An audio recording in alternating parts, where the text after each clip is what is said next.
All right, guys, today I believe it's Thursday today. I just want to give y'all a quick update on this here truck right here. Y'all see I got a Foxwell scanner right here. This here is about a $300 scanner, okay? That's about a $300 scanner, but with this one right here, we can do a lot with it. We can do a lot of maintenance.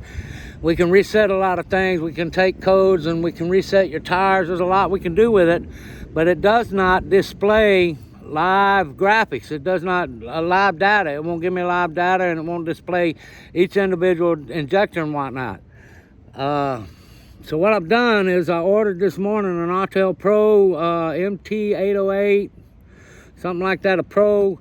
It was about a $750 scanner. It's supposed to give me live data and all that good stuff.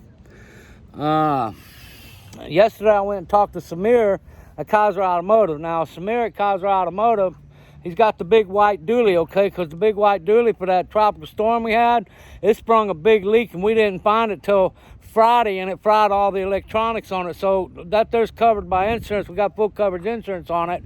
So Samir at Kaiser Automotive, even though he's a Muslim, he's like about more honest than most of these freaking Americans around here. So there's an issue there. But I went and talked to him yesterday, and I told him, I wanted him to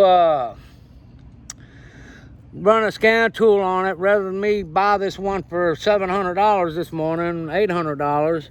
I wanted him to put a scan tool on it, find the injector, and then look at the piston and see if the piston was cracked or shattered. Well, he had an attitude yesterday. He's mad. His shop is all backed up. He ain't got room.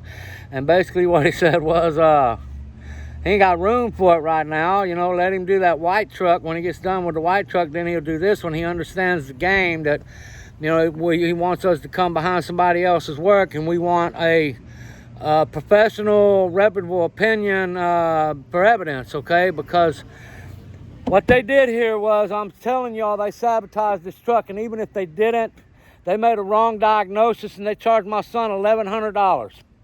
Then they throwed all kinds of attitude at us, even trespassed us from that shop when they found out I was making videos of everything going on, okay? Because they don't want transparency at Star Diesel, because they know they changed one of the injectors, and I'm fixing to find out. Now, that's the thing, guys. This truck was running perfectly. It was running perfectly when it was parked. It lost prime because it developed a leak in the fuel system. It allowed it to go back. Which developed the leak. It came back from Star Diesel. We stopped driving it right away because there was no crank, no start. It was running perfect, no problems with no injectors, no problems with no fuel feed, until that night when everything just wouldn't start. No crank. It would crank but no start. A crank, no start. It would crank but no start. The white one was no crank, no start, no electrics at all. I fried the electrics on it. But this one would crank but no start because something happened to allow the fuel to drain back into the tank, which left the system unprimed, left air in the system, so it wouldn't run. So we towed it to Star Diesel, and then they called, said it was good. We brought it home. By the time we got it home, it was pouring diesel all over the fucking ground. So we changed the return lines. We did that ourselves, real easy to do. But when we was telling Richard about it, because we let him know we really didn't have enough faith in his employees, the shop people in there, after everything they've already done. No, especially that guy Ron. So Richard sat there, the first thing he told us, and I got it all recorded. He didn't know I was recording, but I did. And he told us, he said, make sure you check the return rate on the injectors. Told us how to do the test, the bottle test. You got all bottles. Guess what? I got the tools to do that test. I got a specific tool with the bottles already connected on it. I don't have to do it the way a lot of these amateurs do it. I got the actual tool to do the bottle test to find which injector was overflowing.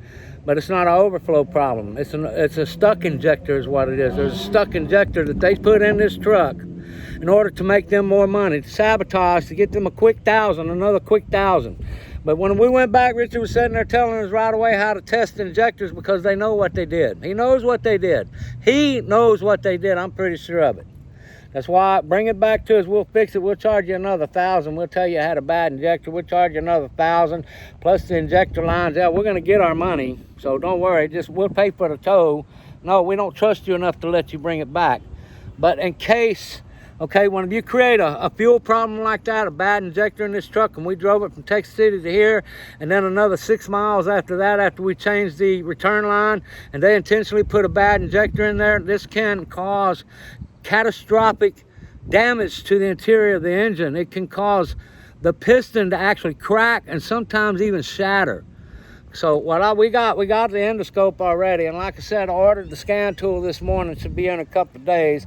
I'm gonna do the bucket test while it's running on the bucket, because it did run and smooth out a few times. I think it's still good. It could be pressure rail sensor. It could be the pressure sensor inside the fast pump. I got to check rail pressure and desired rail pressure. I got to check each individual injector. I find out they changed the injector. Before I fix anything, I got to pull the glow plugs and look with the endoscope at the pistons, make sure ain't no pistons broke.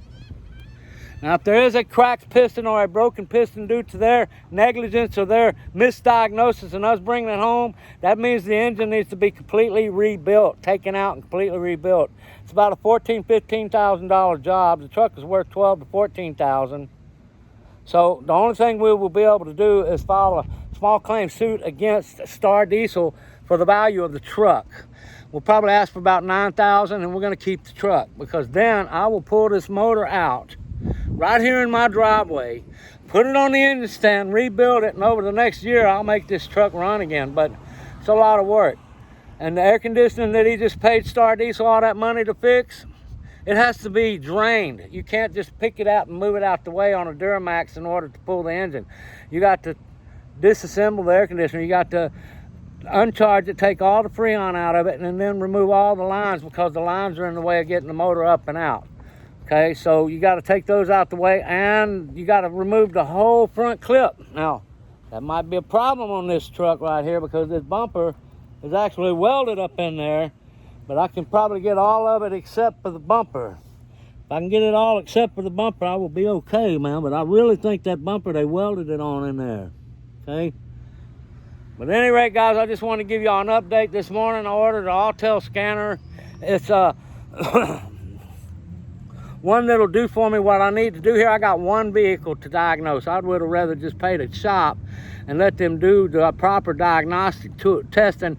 Okay, check everything, find out what the problem is. Before you fix it, look at the pistons. Pull the glow plugs, and with an endoscope, look at the pistons. We got one, so I guess I'm just gonna do all that here. And I'm gonna videotape everything I do with this, or video record. It's not tape, it's digital recording. But I'm gonna video everything I do as I do it, but it's gonna be a few days. And Smear's gonna have that white truck for 2 or 3 months. It's gonna take, I'm figuring the whole wiring harness and a couple of electronic components gonna be needing to be changed. But the insurance company, I doubt if they're gonna total that truck, man. It ain't gonna cost that much to fix it. If it costs $10,000 to fix it, that still ain't gonna total that truck. That's far, far, far from totaling it. So, but it developed a leak, that big white dually, that nice Denali, and I've been doing research on it. It turns out that's a common thing. It's happened before. We're not the first ones it's happened to. The factory bead on the windshield, oh man, the way they do things today. They had to fix things that wasn't broke, and guess what? The shit they fixed that wasn't broke from back in the old days, it's now broke. Shit don't work. The factory